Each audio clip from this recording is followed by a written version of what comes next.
The name of this article is Richard Dawkins' Pedophilia Remarks Provoke Outrage. Canterbury, England. Richard Dawkins, one of the world's best known and outspoken atheists, has provoked outrage among child protection agencies and experts after suggesting that recent child abuse scandals have been overblown.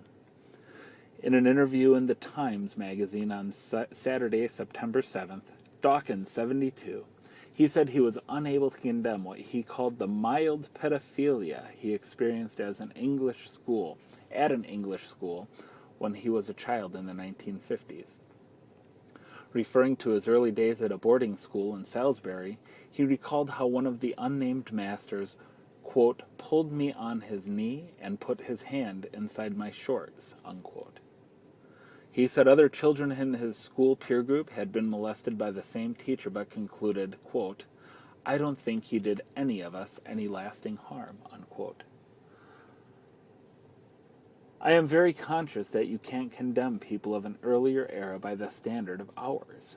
Just as we don't look back at the 18th and 19th centuries and condemn people for racism in the same way we would condemn a modern person for racism. I look back a few decades to my childhood and see things like caning, like mild pedophilia, and I can't find it in me to condemn it by the same standards as I or anyone else would today, Dawkins said. He said the most notorious case of pedophilia involved rape and even murder, and should not be bracketed with what he called, quote, just mild touching up, unquote. Dawkins is an evolutionary biologist, and the interview was released on the eve of the publication of his autobiography, An Appetite for Wonder, on Thursday. Peter Watt, director of the Child Protection at the National Society for the Prevention of Cruelty to Children, called Dawkins' remarks, quote, a terrible slight on those who had been abused and suffered the effects for decades. He goes on to say, Mr. Dawkins seems to think that because a crime was committed a long time ago, we should judge it by a different way, Watt said. But we know that the victim of sexual abuse suffered the same effects whether it was 50 years ago or yesterday.